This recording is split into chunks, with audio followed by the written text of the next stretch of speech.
किसान भाइयों नमस्कार। किसान भाइयों स्वदेश कृषि चैनल में आपका स्वागत है। किसान भाइयों, जैसा कि हम लोग जानते हैं कि हमारी जो धरती है धरा है, जिससे हमारी सबकी उत्पत्ति हुई है, और इस धरा पर हम हमारे खाद्यान्न का उत्पादन करते हैं, जिसको कि हम भूमि कहते हैं, मृदा कहते हैं।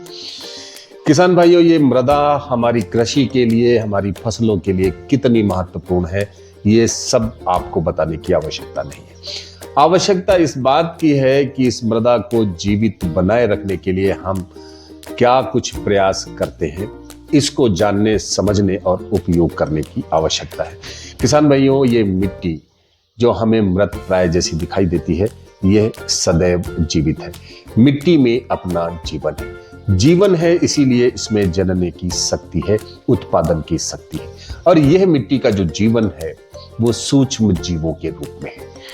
सूक्ष्म जीव क्या होते हैं, किस प्रकार से हमारी मिट्टी को ये अपना जीवन देते हैं, इस पर आज एक छोटी सी चर्चा हमारे साथ में है। एक कृषि वैज्ञानिक जो मृदा विशेषज्ञ भी हैं और मृदा से संबंधित बहुत गहन अनुभव किसानों के साथ उनका अपना है, डॉक्टर संदीप टोडवाल जी। तो आज हम जानेंगे डॉक्टर संदीप टोडवाल जी से कि मिट्टी का जो जीवन है, सूक्ष्म जीवों के रूप में जो जीवन है, वो कितना महत्वपूर्ण है। कौन कौन से वो जीव हैं जो मिट्टी को जीवित बनाए रखने में अपनी भूमिका का निर्वाह करते हैं। ये जीव किस प्रकार से फसल उत्पादन में अपना सहयोग देते हैं और हमारे खाद्यान्न को सुनिश्चित करने में अपनी भूमिका निभाते हैं। डॉक्टर साहब, आपका हमारे कृषि चैनल में, जो स्वदेश कृषि चैनल है, उसमें आपका हार्दिक स्वागत है। आज का जो हमारा विषय है, आज का हमारा जो मुद्दा है, जो बहुत ही गंभीर विषय जिसको कि मैं कह सकता हूं, वो है कि मिट्टी का जीवन और इसके अंदर मौजूद जो सूक्ष्म जीव हैं, जिनकी समझ हमारे किसानों में या तो बहुत कम है या नहीं है। और इस गंभीर मुद्दे पर आप हमारे किसानों को क्या प्रेरणा देना चाहेंगे, क्या जानकारी देना चाहेंगे, जिससे कि ये जो हमारी मृदा है, जो हमारी भूमि है, जो आने वाली पीढ़ी के लिए भी हमारे खाद्यान्न को जिसे सुनिश्चित करना है, इसको सतत हम बेहतर बनाए रखें, इसको और बेहतर हम करने का प्रयास करें। तो आपका जो अनुभव इस विषय पर है, कृपया हमारे किसानों को वो आपका जो अनुभव है वो साझा करें। किसान भाइयों नमस्कार। पहले तो साथियों बताना चाहूंगा, मिट्टी जीवित है और सजीव है, और ये जीवितपन, ये सजीवपन जो मिट्टी में है, ये मिट्टी में उपलब्ध सूक्ष्म जीवाणुओं के कारण ही है। ये सूक्ष्म जीवाणु मिट्टी को सजीव बनाने में अपनी बहुत ही महत्वपूर्ण भूमिका निभाते हैं। इन सूक्ष्म जीवाणुओं के अभाव में हमारी मिट्टी निर्जीव भी हो सकती है। तो साथियों, हमें अपनी मिट्टी को जीवित बनाए रखना है, और मिट्टी जीवित रहेगी तो ही हम उस पर फसल लगा सकते हैं, क्योंकि वो हम उससे उत्पादन ले सकते हैं। मिट्टी को जीवित बनाए रखना बहुत ही आवश्यक है। तो क्या डॉक्टर साहब, अगर मिट्टी में ये सूक्ष्म जो जीव हैं जिन पर हम चर्चा कर रहे हैं, यदि मिट्टी से इन सूक्ष्म जीवों को निकाल दिया जाए, तो क्या उस स्थिति में भी हमारे किसान भाई फसल की पैदावार लेने की स्थिति में? नहीं, बिल्कुल नहीं। अगर सूक्ष्म जीव नहीं है तो मिट्टी निर्जीव हो गई, और निर्जीव कैसे उत्पादन का काम कर सकती, कैसे आगे कुछ हो सकता है उस पर। तो मिट्टी को जीवित बनाए रखना तो सभी किसान भाइयों का आवश्यक है। हाँ, जब बात आती है कि ये सूक्ष्म जीवाणु बहुत ही महत्वपूर्ण भूमिका निभाते हैं। ये सूक्ष्म जीवाणु मिट्टी की जो संरचना है, मिट्टी का स्वास्थ्य है, उसे बनाए रखते हैं। साथ साथ मिट्टी के अंदर जो पोषक तत्व पाए जाते हैं, जो अनुपलब्ध रूप में है, इन अनुपलब्ध पोषक तत्वों को भी ये सूक्ष्म जीवाणु उपलब्ध अवस्था में लाते हैं। इन सूक्ष्म जीवाणुओं के कारण ही जो हमारी फसलें हैं वो जमीन से पोषक तत्व ठीक से ले पाएगी। नहीं तो हम उर्वरकों का उपयोग कर रहे हैं और किसान का पैसा भी खर्च हो रहा है, और कहीं ना कहीं ठीक से मिट्टी में आपने ध्यान नहीं दिया तो आपको कहीं ना कहीं समस्या बनेगी। साथ साथ ये सूक्ष्म जीवाणु पौधों के अंदर रोग से लड़ने की क्षमता भी पैदा करते हैं, क्योंकि ये सूक्ष्म जीवाणु रोगजनक जो फफूंद रहती है उसे कहीं ना कहीं नियंत्रित भी करते हैं। साथ साथ मिट्टी को आने वाले समय के लिए सुरक्षित रखने के लिए ये बहुत ही आवश्यक है इन सूक्ष्म जीवाणुओं की संख्या निरंतर मिट्टी में बनी रहे। और ये सूक्ष्म जीवाणु लाखों करोड़ों की संख्या में हमारी मिट्टी में पाए जाते हैं।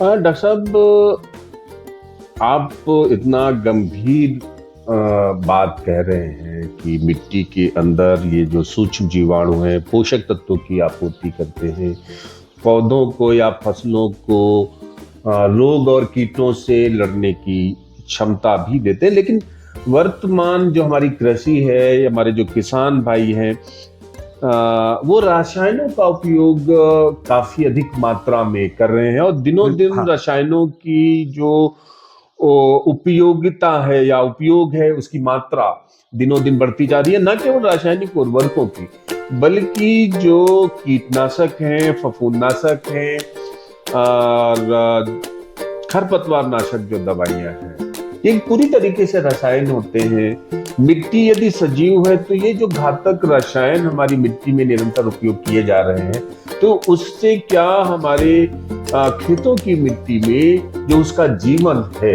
ये जो सूक्ष्म जीव हैं, क्या उन पर क्या प्रभाव पड़ता है इसका?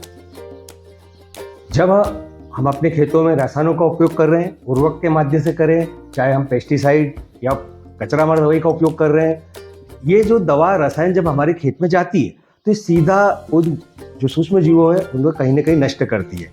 और आप देख ही रहे कि इन सूक्ष्म जीवों की बहुत ही आवश्यकता है, ये कई महत्वपूर्ण कार्य करेंगे। ये जो जमीन के अंदर जैविक पदार्थ भी पड़ा है उसको भी अपघटित करने का काम ये सूक्ष्म जीवाणु करते हैं। और अगर हम इस प्रकार से रसायन डालते ही रहेंगे तो कहीं ना कहीं जमीन के अंदर इनकी संख्या कम होती जाएगी। हमारे किसान साथियों का खुद का अनुभव रहेगा कि जहां हम पहले खेती करते थे तो हमारी जमीन में पर्याप्त मात्रा में केंचुए पाए जाते थे, लेकिन दवाइयों का उपयोग जिस प्रकार से निरंतर चल रहा है, जहर का उपयोग हो रहा है, केंचुए भी नहीं दिख रहे। जो ये दिखने वाली चीजें हमें दिख नहीं रही है, लेकिन जो सूक्ष्म जीवाणु है वो दिखते भी नहीं है, तो उनका तो हम स्थिति का आकलन कर ही नहीं सकते। यदि इस प्रकार से निरंतर खेती में रसायनों का उपयोग होगा तो कहीं ना कहीं आने वाले समय में ये सारी चीजें हमारी खेती के लिए घातक होगी। तो हाँ, बिल्कुल डॉक्टर साहब, आप सही बात कर रहे हैं और ऐसी ही समस्याओं पर चर्चा हमारे कई बार किसान भाई करते भी हैं। और अभी जो पिछले कुछ वर्षों से एक चर्चा का विषय ये बनता जरूर जा रहा है कि फसलों में रोग और कीट व्याधियों से लड़ने की क्षमता में कमी आई है। दूसरा, साथ ही साथ जो फसल की उत्पादकता है, बेशक वो रासायनिक उर्वरकों का अनुशंसा से अधिक उपयोग हमारे किसान भाई कहीं कहीं क्षेत्रों में करते हैं, लेकिन उनको जो वांछित उत्पादन है वो नहीं मिलता। तो कहीं ऐसा तो नहीं है कि हमारी मिट्टी के अंदर जिन सूक्ष्म पोषक तत्वों की उपलब्धता पर्याप्त मात्रा में होनी चाहिए, कहीं उसमें कमी तो नहीं आ रही है? क्योंकि ऐसा आमतौर पर देखने में आ रहा है कि किसानों की निर्भरता मात्र रासायनिक उर्वरकों पर अधिक है। वो अन्य जो विकल्प हो सकते हैं कि जैव उर्वरकों को बढ़ाने की या उसके उपयोग की, वो बहुत कम दिखाई देता है। तो क्या ऐसी स्थिति में किसानों को क्या विकल्प हो सकते हैं? हमारे किसान भाई रासायनिक उर्वरकों के साथ साथ कौन कौन से अन्य उर्वरकों के विकल्प हैं या कौन से ऐसे खाद हैं जिनको कि जैविक खाद के रूप में, या कुछ ऐसी गतिविधियां जैसे कि जो कल्टीवेटर आदि करने की या गहरी जुताई आदि करने की जो गतिविधियां हैं, इन सब की क्या भूमिका हो सकती है? किसान कैसे, मुख्य रूप से अगर हम बात करें तो किसान किस प्रकार से अपने खेत में जो सूक्ष्म जीव हैं इनकी मात्रा को, इनकी सघनता को बढ़ा सकता है? किसान साथियों, ये तो आप देख ही रहे हम लोग धीरे धीरे इन सूक्ष्म जीवाणु की संख्या कम होती जा रही है। इसका सीधा जो समझ में आ रहा है कि आप दिन प्रतिदिन उर्वरकों की मात्रा बढ़ा रहे हैं, पेस्टिसाइड का उपयोग बढ़ रहा है, और फिर भी उत्पादन जिस मात्रा में आपने चीजें डाली उस आधार पे आपको नहीं मिल पा रहा। क्यों? क्योंकि ये सूक्ष्म जीवाणु हमारी जमीन में धीरे धीरे कम होते जा रहे हैं। इन सूक्ष्म जीवाणुओं की मात्रा को नियंत्रित रखने के लिए, ये बढ़ाए रखने की बात करें तो इसके लिए सबसे महत्वपूर्ण चीज ये कि हम अपने खेतों में जो भी संभव हो सके 2 साल 3 साल में हमेशा कुछ न कुछ मात्रा में जैविक खाद जो है आप उसका उपयोग करते रहें। ये जैविक खाद आप केचुआ खाद भी बना सकते हैं, केचुआ खाद का उपयोग भी लाभकारी है। जो आप वर्ष में कभी भी किसी समय कर सकते हैं। इसके साथ साथ आप डीकम्पोजर के माध्यम से खाद बना के अपने खेतों में उपयोग कर सकते हैं, नाडेप के माध्यम से खाद बनाकर अपने खेतों में उपयोग कर सकते हैं। इन सब चीज़ों के खाद के उपयोग के साथ साथ सूक्ष्म जीवाणुओं को बनाए रखने के लिए ये भी आवश्यक है। यहाँ हम बात करते हैं, अभी आपने चर्चा करी कि गहरी जुताई से भी क्या है। गहरी जुताई भी ये एक हर 3 साल में एक बार कराने की बात आती है। ये सूक्ष्म जीवाणु और भी कई कारण है जिससे नष्ट होते हैं। हमारे किसान साथी खेतों में नरवाई जला रहे हैं जिससे नष्ट होता है। तो इन सब चीज़ों को नियंत्रण करने की आवश्यकता है, खादों का उपयोग हमें करना है। साथ साथ इन सूक्ष्म जीवाणुओं की मात्रा जमीन में बढ़ाने की बात करें या फसलों के लिए सूक्ष्म जीवाणु की उपयोगिता बढ़ाने की बात करें तो हमें जैव उर्वरकों का उपयोग हमें अपने खेतों में करने की आवश्यकता है और इनको बढ़ावा देने की आवश्यकता है। ये जो डॉक्टर साहब, बिल्कुल आपने ये जैव उर्वरकों की जो आपने बात की, और जहाँ तक मैंने किसानों के साथ बातचीत में या खेतों में उनकी फसलों में जहाँ तक मैंने पाया है कि हमारे किसान भाई इन जैव उर्वरकों के प्रति बहुत संवेदनशील नहीं है।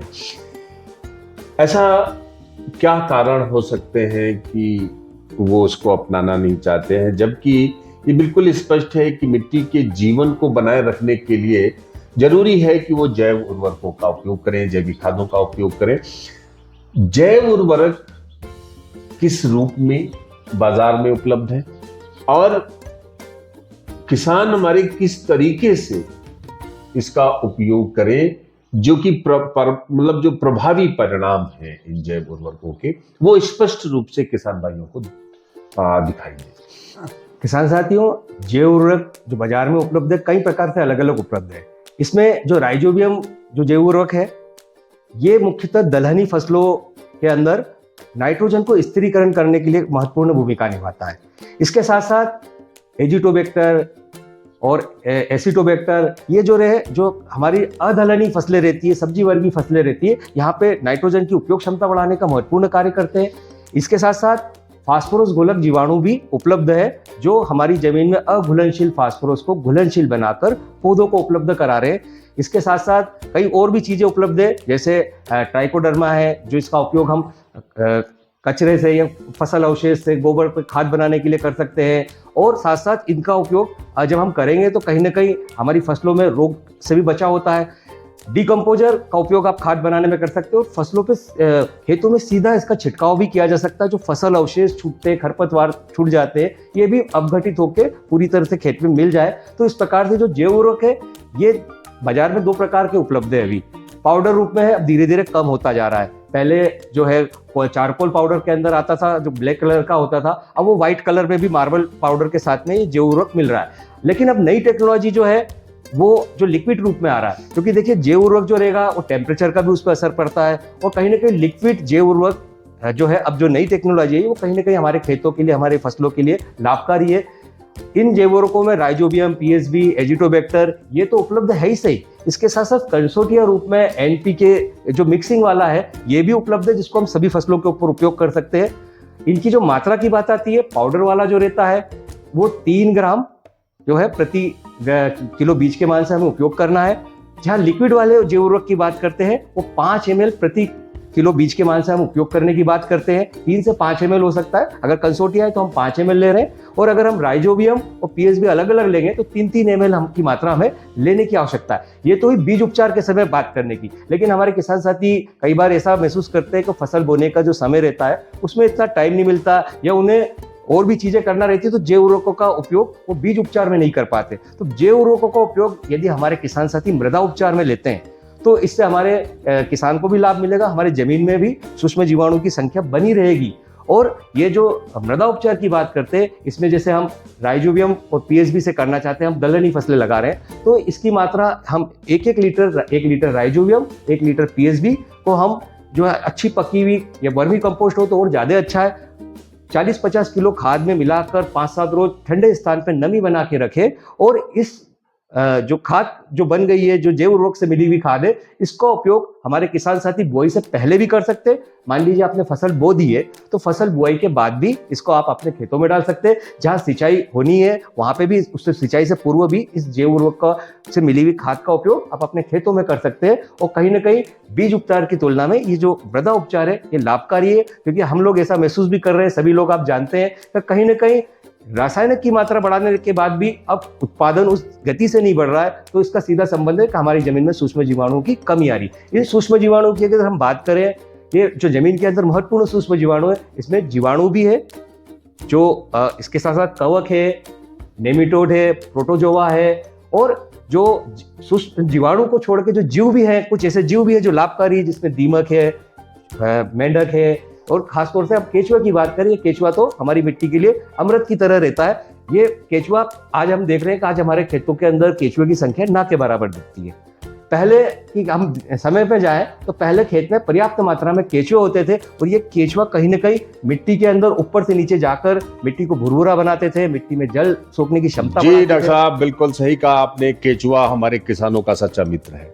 ये ना केवल हमारी खेत की मिट्टी को भुरभुरा करता है, बल्कि उसके जल धारण क्षमता को भी बढ़ाता है और वायु संचार में भी अपना योगदान देता है।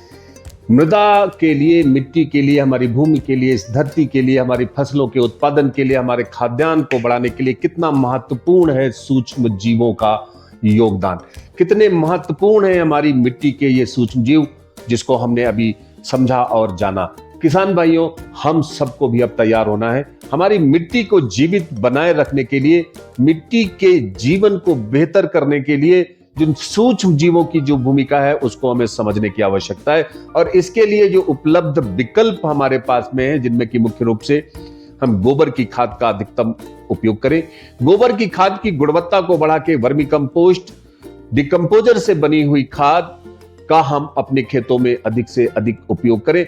और इतना नहीं भी अगर हम कर पा रहे हैं, तो बाजार में उपलब्ध जो NPK कंसोर्टिया, जो जैव उर्वरक हैं, उनका उपयोग तो हम अवश्य करें, चाहे बीज उपचार के रूप में, चाहे मृदा के उपचार के रूप में। और इसके साथ साथ वेस्ट डिकम्पोजर का छिड़काव भी हमारी मिट्टी में जो मौजूद अपशिष्ट पदार्थ हैं, उनको डिकम्पोज या मतलब अपघटित करके वो न केवल हमारी फसलों को पोषक तत्व प्रदान करेंगे, बल्कि जो मिट्टी के अंदर मौजूद सूक्ष्म पोषक तत्व हैं, उनके आहार के रूप में भी वो कार्य करते हैं।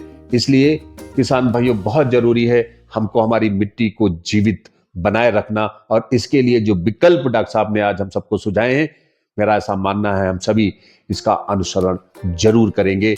अपनी मिट्टी की सेहत को बिगड़ने नहीं देंगे, मिट्टी के जीवन को कमजोर पड़ने नहीं देंगे। धरती मां की रक्षा हम निरंतर करते रहेंगे और इससे हम भरपूर खाद्यान्न उत्पादित करते रहेंगे। आज की मेरी ये जानकारी यदि आपको अच्छी लगी है, तो हमारे स्वदेश कृषि चैनल को सब्सक्राइब अवश्य करें, अधिक से अधिक किसान भाइयों में शेयर करें। अगले अंक में हम आपके साथ फिर एक नई जानकारी के साथ में उपस्थित होंगे।